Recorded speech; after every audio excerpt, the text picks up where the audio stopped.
Welcome to our final session. I hope this weekend has been a monumental event for all of you. We've embarked upon a journey of self-discovery. And I think that the journey was surprising for many of you, because when I talked to you individually, I heard how you were surprised by the unconscious level of social conformity. Whether good or bad, still, it's there. We're trying to get at the science of the soul. Social conformity, good or bad, desirable or undesirable, has to do with the body and the mind, physiology and psychology. But what Krishna is teaching in Bhagavad-gītā goes past physiology, biotech, past psychology. Krishna is teaching you the science of the non-material self. Now, what's an easy way to understand that we lack knowledge of the non-material self? The easy way is to focus on consciousness. There is no scientific agreement about what is consciousness or why you have it or where it came from. There's one camp of scientists who say consciousness is material. We know it. We can't prove it. We can't demonstrate it. But, in other words, that's their religious faith, that consciousness is the product of material arrangements. No one has ever demonstrated that in a laboratory. No one has ever seen it happen, that material arrangements produce consciousness. But if you're a hardcore materialist, you have to have that religious belief that everything comes from the chance interactions of material substances. So that's one group and their approach to consciousness. Another group is that we don't know what is consciousness and where it came from. Maybe we'll know in the future. And there's yet another group that says we'll probably never know about consciousness and its origin because it's beyond, the question is beyond the scope, beyond the range of science as known. So when you look at Bhagavad-gītā, you find that the Gita takes the problem of consciousness straight on.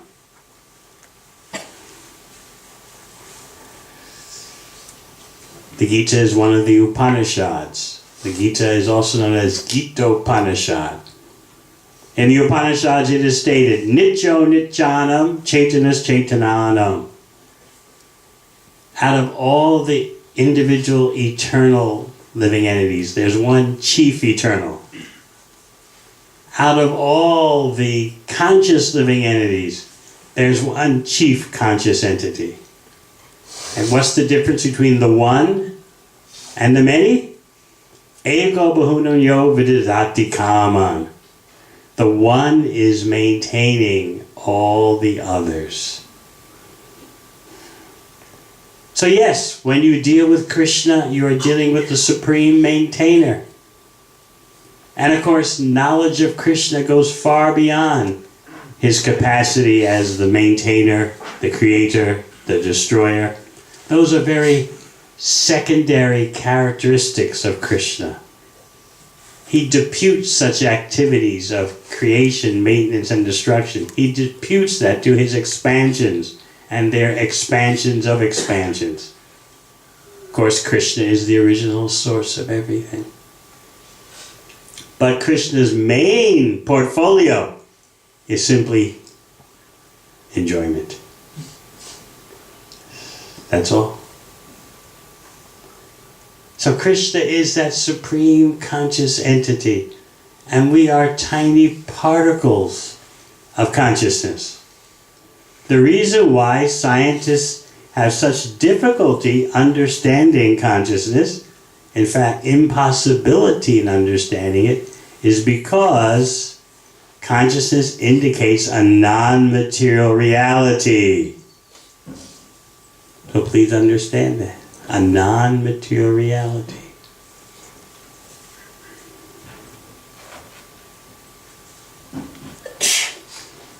The best that scientists can do in the laboratory is find what is called the neural correlates of consciousness. They can see changes in the brain which are associated with changes in consciousness. But they can't prove a one-to-one relationship that the brain produces consciousness. They have to firmly believe this if you're a hardcore materialist, but there's no proof. Therefore, it's a religion. Whereas in Bhagavad-gītā, Krishna offers you the laboratory process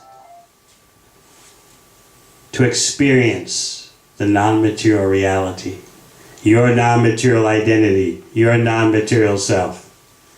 So this is the greatest treasure for the world.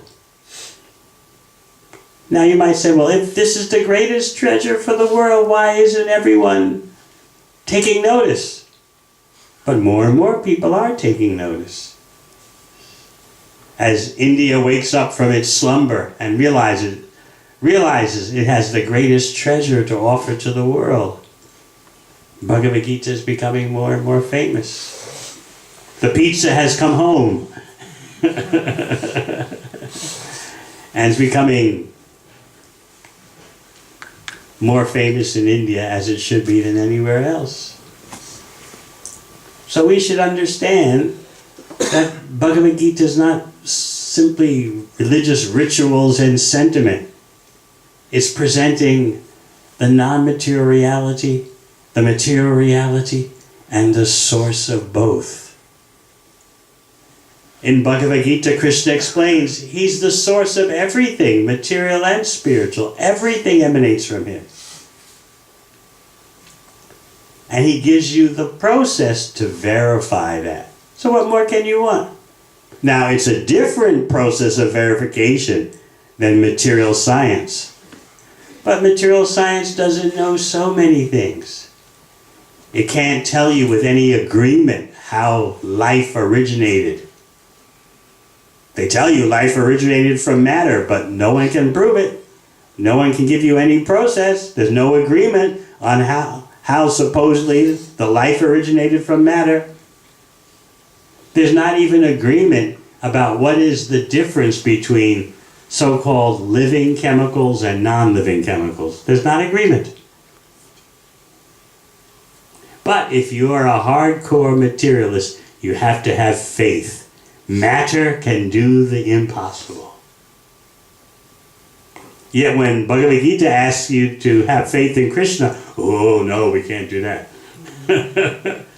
But if the hardcore materialists say, have faith in matter, oh, of course, yes. Makes perfect sense. This is our situation.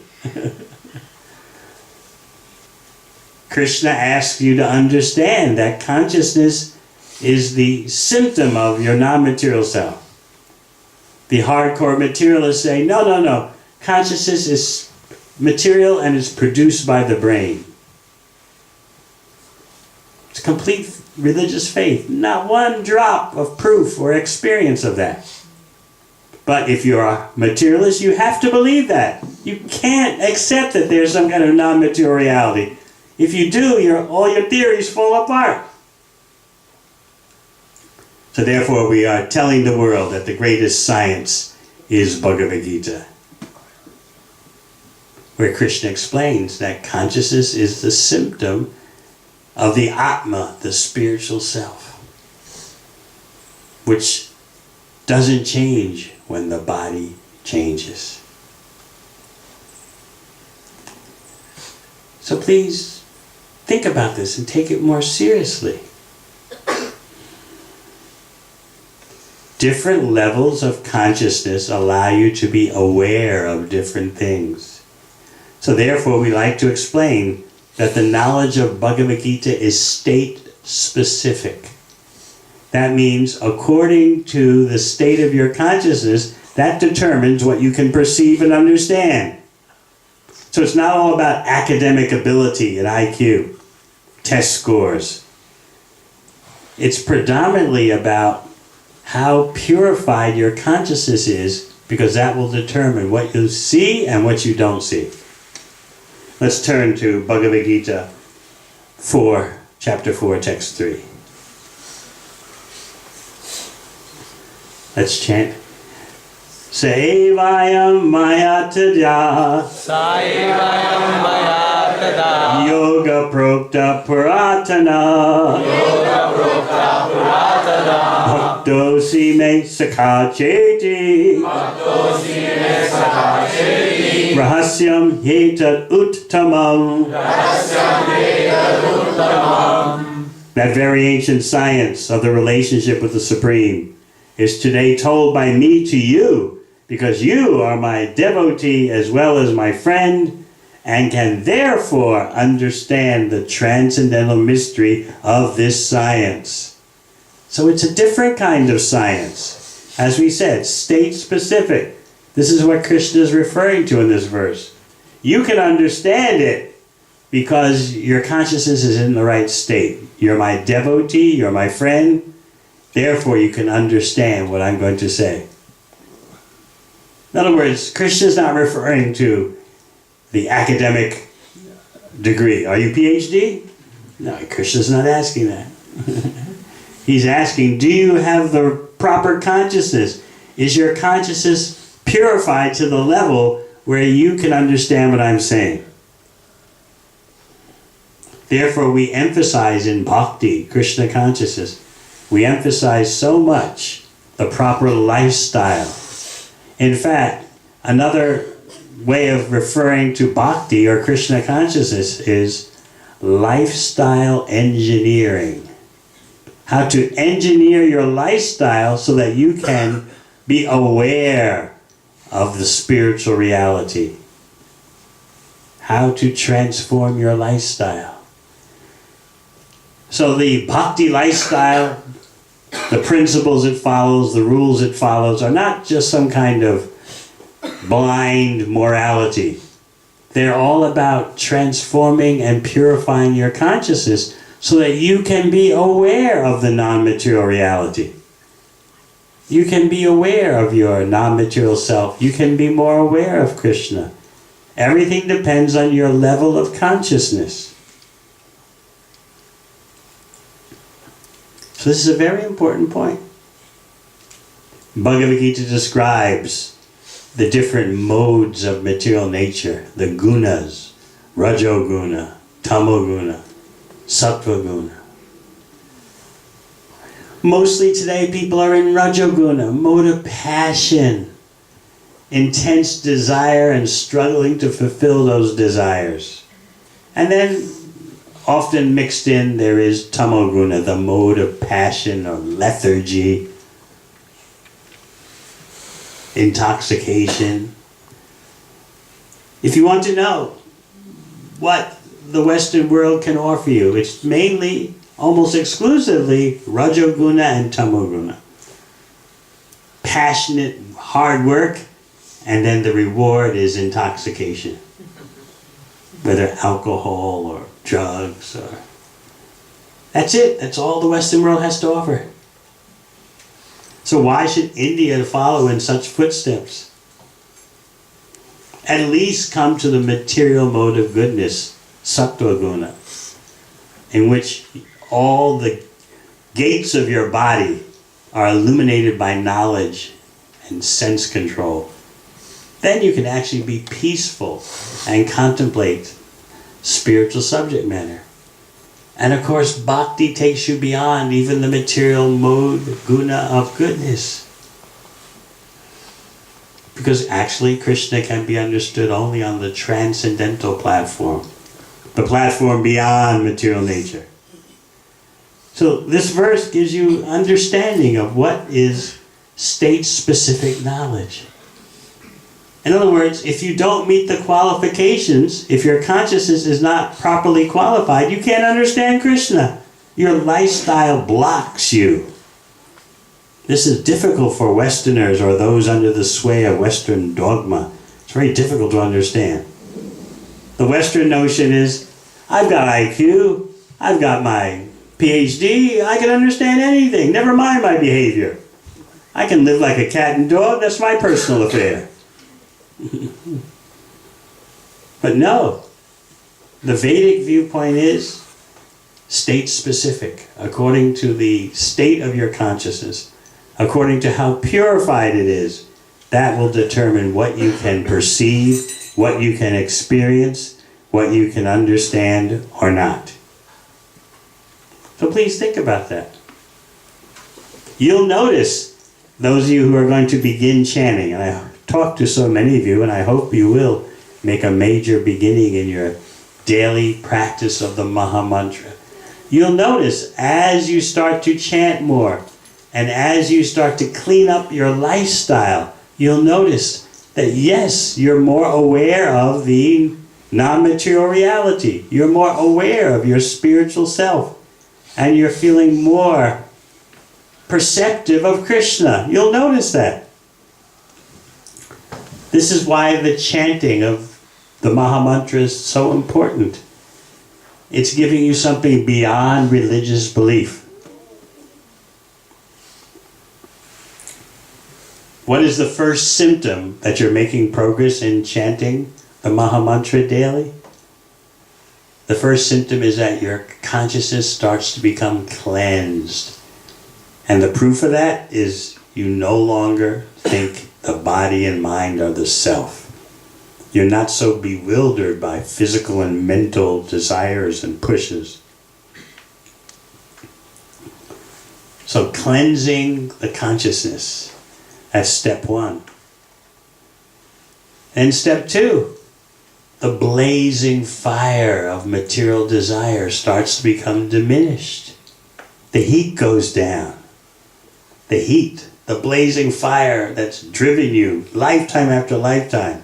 Pursue, get, work, struggle, enjoy, and work, struggle, pursue again.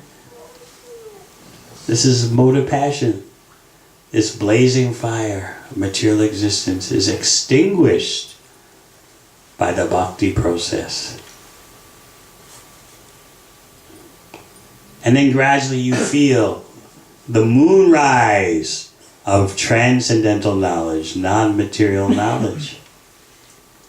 And you start to be able to see Krishna more clearly, understanding that all the energy belongs to Krishna, and you take directions from Krishna how to use all the energy for his pleasure. So these are symptoms of chanting the Maha Mantra daily. It's not simply some sentiment, oh, I'm praying to God. I don't know who God is, but I'm fingering these beads. I don't know what the effect will be. Maybe I'll feel like I'm a holy person. But that may scare you. I don't want to feel like I'm a holy person. You're thinking you have to compete in the academic world, you have to compete in the working world, and here you are becoming a holy person?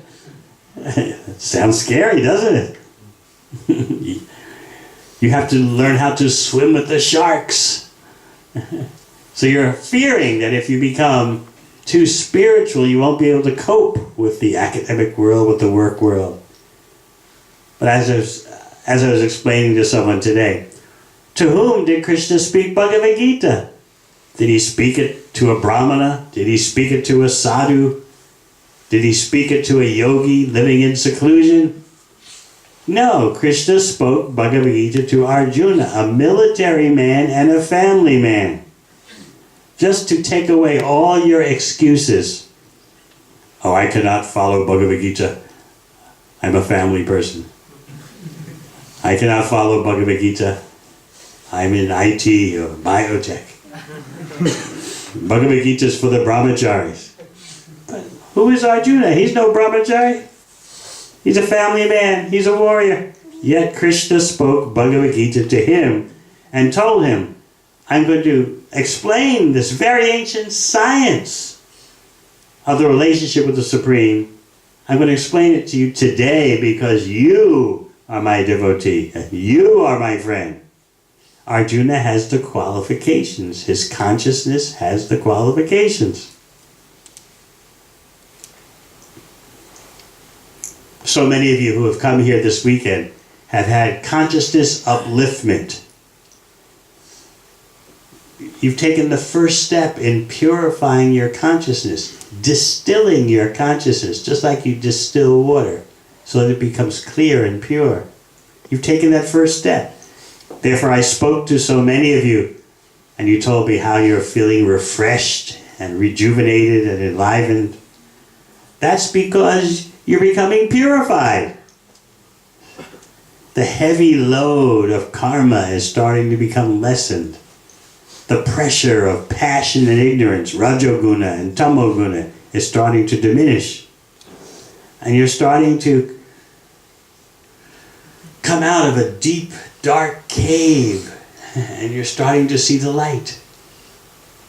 Just the very beginning, you just see the first glimmer of light. And that's very encouraging to watch. It's like watching a newborn baby when it starts to take its first steps. It's been crawling, and then it starts to try to get up. So it's very enlivening seeing you all like that in your infancy, taking your first steps in bhakti. Keep trying with determination. Have the proper association. The support group is so necessary because the material energy will try to discourage you. What do you think you're trying to do? You're no sadhu. Come on, give up this Mahamantra stuff. Get real. You know what you're like. Come on. Go to the movies. Go to a pub. Take the beer of your choice. Get real. And anyway, even if you want to be spiritual, you're not in India, you're in Australia. So when in Rome, do as the Romans do. It's not your fault. It's just where you are. So you need a support group in bhakti that you can turn to for encouragement, clarification, guidance. And then you'll see bhakti is actually easy to do in the right association. So we want to offer that opulence to you, the opulence of enlivening association. Don't feel alone. Don't feel we're going to leave you alone and, okay, I had a wonderful weekend, but now I'm left to struggle alone with the world, with my studies, with my job. How do I balance all this? Oh, my family, what are they going to say? They think as soon as the tongue touches the Mahamantra, you turn into a brahmachari.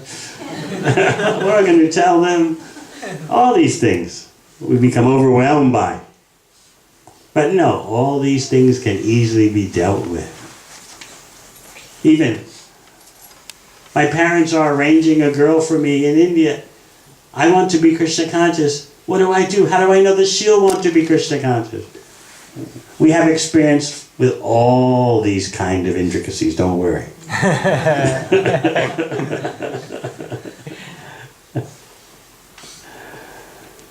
Or, I want to be a brahmachari. My parents want me to marry. We have experience of that too. We have support groups that can handle anything. I came to Australia. My parents found a girl for me in India. We married, and then after 2 years, when she got her immigration status in Australia, she left me. Happens all the time. We can deal with that too. So please, don't be shy. Push forward. With the right support, everything is possible. So any last questions?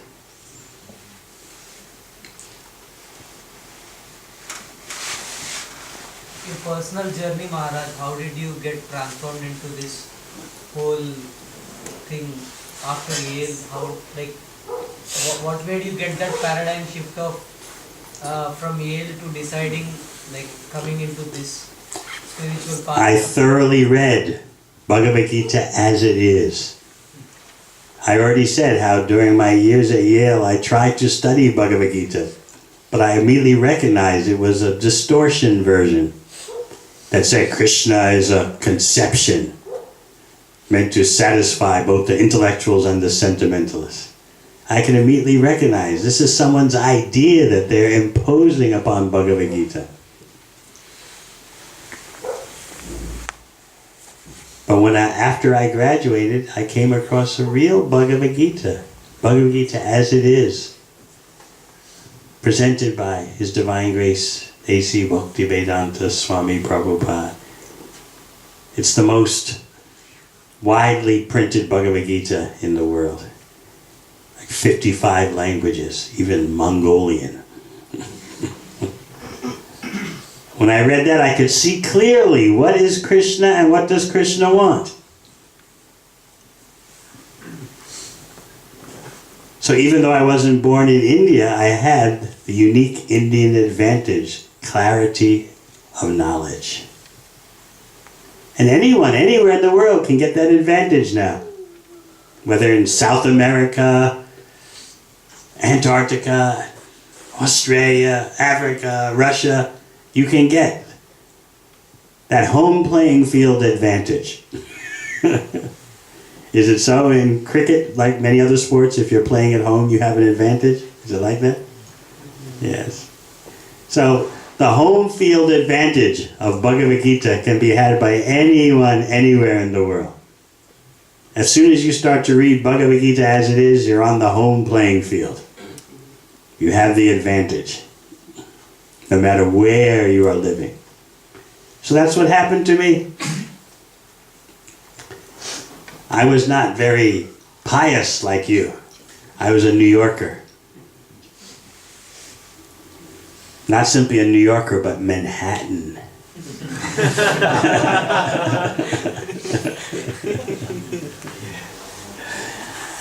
So I was very skeptical about the society of devotees, but I loved the books. I was skeptical whether devotees of Krishna could actually solve the world's problems. Were they doing anything to solve the world's problems? So that's why I didn't attend any gathering like this or go to any temple. I simply read the books on my own 4 hours a day for 6 months straight.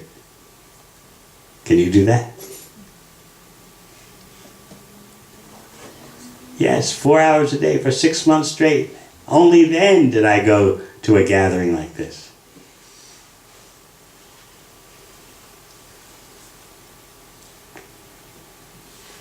I tried to avoid devotees.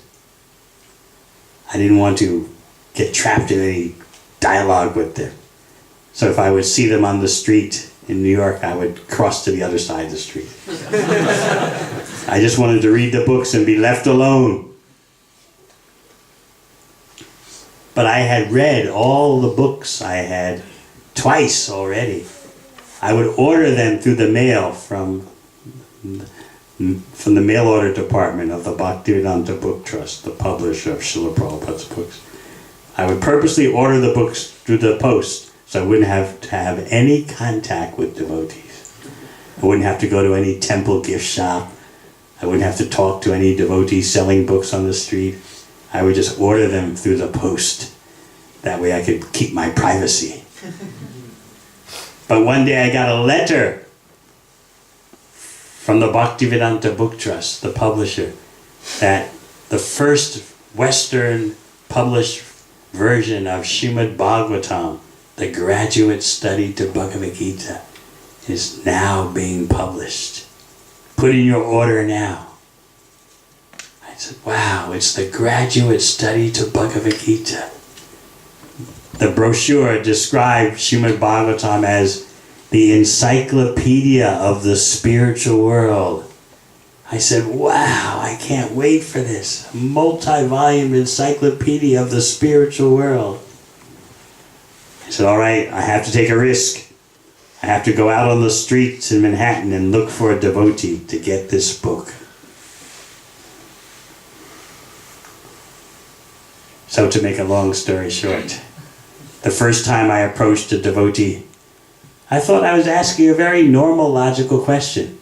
the devotee was in a bus terminal. I just walked up to the devotee and said, "Excuse me, do you have Śrīmad Bhāgavatam?" I thought it was a normal everyday question.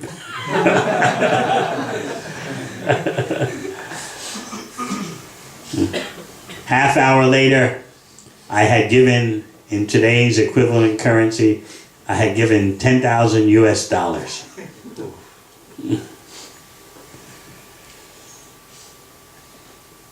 But the devotee didn't have Śrīmad Bhāgavatam. But the devotee talked me into giving a donation. Even though I'd never been to a temple, never been to any gathering like this, I gave a donation on the street. I wrote out a check for 10,000 US dollars. 2 weeks later, I was going through the bus terminal again on my way to visit someone. And again, the devotee said, "Oh, there he is, he's the one." I said, "Oh, no."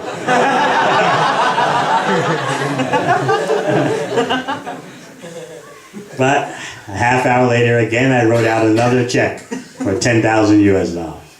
Still had never been to the temple, never been to any gathering like this. So after I gave the second check for $10,000, the devotee looked at me and said, "You've given so much money, you might as well come to the temple and see what it's like." I said, "Yeah, that's a good idea. I've given so much money, I should see where my money is going to." So that's how I started going to the temple, to see what they were doing with my money. Yeah, I was just, what? I was just 22 years old at that time. So that's to make a long story short, okay? Any other questions? Yes? Just have a question about mantra. Mm. As Krishna said that in the Bhagavad-gītā that you have to repeat this mantra every time to remind him, to remember him. Try 9th chapter of Bhagavad-gītā. Satatam kirtayanto mam. Always chanting my glories. Satatam, always. And does that mantra, the meaning of the mantra, could you explain the meaning or what does Hare Krishna, Hare Rama. O Krishna, the supremely attractive one. O Rama, the supreme enjoyer. Please engage me in your service. It's a call for service. Just like a child is calling for mother. And sometimes when you try to say the mantra, you have heaps of thoughts coming into your mind. And do you just repeat the mantra every time to Yes. clear the thoughts? Or Just focus on the mantra. Gradually all those extraneous thoughts will die down. You're just starting to clean yourself. That's why you suddenly notice dirt flying in the air. It's because you never took the trouble to clean yourself before. Once you start cleaning, then the air is filled with dust. Where did that come from? It comes from you. But you never tried to clean before, so you're shocked. I thought I was a nice gentleman. You know, some passionate ignorance, but a gentleman anyway. But you never tried to purify yourself. Once you start to purify yourself, you're shocked. Oh my goodness, the air is filled with dust. I'm choking on the dust. But don't stop the cleansing process. Stay in the shower. Okay? tried meditation. Everyone's meditating. What did you try meditating on? Just work on breathing and focus on breathing. But that's a material experience, physiology. The Maha Mantra is not offering you a material meditation experience. It's offering you non-material sound. Mantra is not a material sound.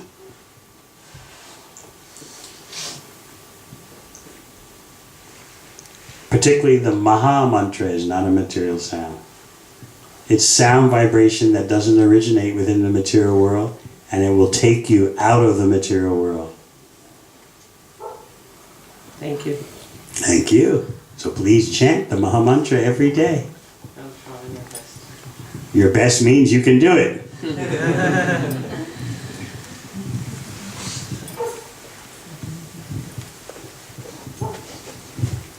Ladies, any questions?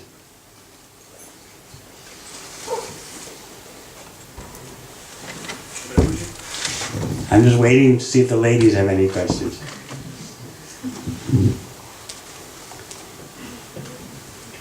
It's Australia, so they have equal rights. Many say even more than equal rights.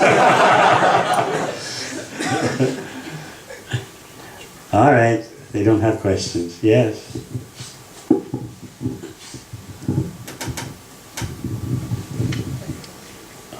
Prabhuji, till the time we have discussed about karma and what we are supposed to do as a human being, I have one question that why Krishna created the world and we all, why we are got created by him? And is there any law behind it or something like that? In one sense, we created the world by our desire to enjoy separate from Krishna. We created a mirage. Krishna is simply facilitating our hallucinations. But in the Gita, it is written that the world is created by the God. Yes, yes, not by but us. I just explained it a different way. Yes, you can't do anything. Krishna facilitates everything. But Krishna is responding to your desire for illusion. Okay? Still a little bit confused because see, Okay, this is something like maintaining we'll explain thing, it. not the creating. We'll explain it in an easy way for you. Sure.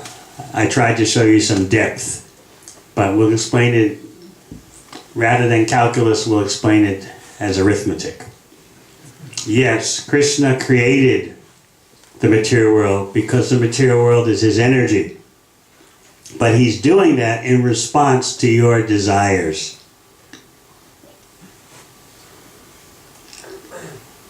We have the perverted desire to imitate Krishna as a supreme enjoyer. And that can only be done in the material world. It's the prison house of existence. And we're trying to enjoy in the prison house. Yeah, that's something confusing me because God has created this dukhala, which is prison or something, and he is expecting us to chant for him and expecting to the 2 minutes before you said about we have to glorify his work and all that. And why is my question? Why God want that? Wants what? These all things. Like glorification and enjoy in a dukhala prison house and all that. And why created this first? Because you wanted to experience life separate from Krishna. That can only happen in a dream, in an illusion. So Krishna is facilitating the naughty desires of his children. In other But words, actually, for the soul, there's no birth or death. You're just dreaming that there's birth and death. So actually the soul is never affected. But because you're identifying with the body and mind as the self, you get affected. that may be the reason. Yeah. Okay. Thank you. Yes. Why would we desire to be separate from Krishna? Because we have independence, very tiny. Why did you decide to come to Australia from the UK? Independence. You're right, very tiny. Even though you could choose to come from the UK to Australia, still you are subject to birth, death, disease, and old age, right? Yeah. So your independence is very tiny. It's like in the prison, you can make some choices. You have a TV in your prison cell, you can choose this channel or that channel.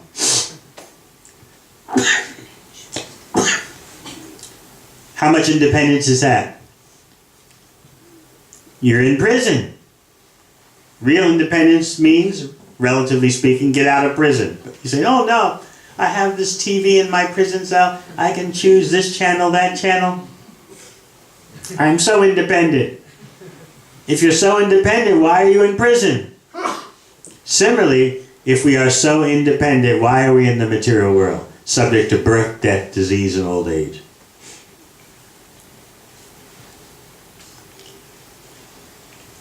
This knowledge that I'm presenting, any one of you can also present once you understand the science of bhakti. And then you can do the greatest good for the whole world. This is your potential. You want to do the greatest good for humanity? This is how to do it.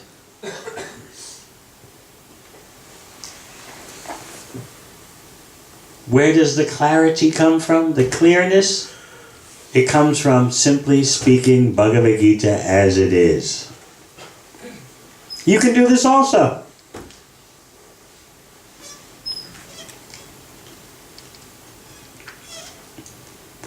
Last question. Who has a good question for sure? Nothing from the ladies? Men?